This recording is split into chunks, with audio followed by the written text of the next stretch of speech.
Una cosettina così. Una cosa reola. È una cosa enorme. Probabilmente qua sotto dove siamo noi ce ne sono abbastanza.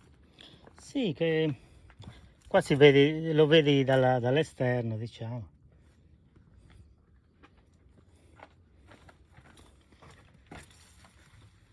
Oh, qua continua.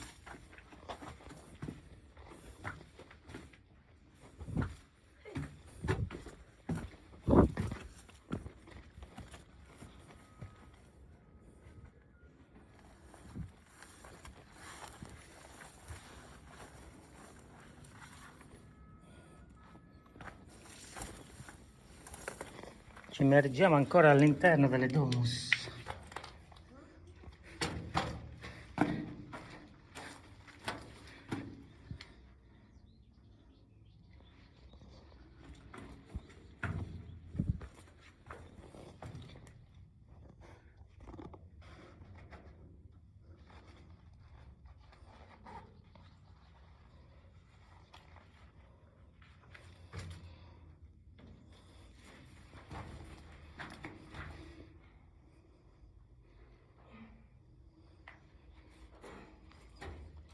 Uno strano animale si avvicina.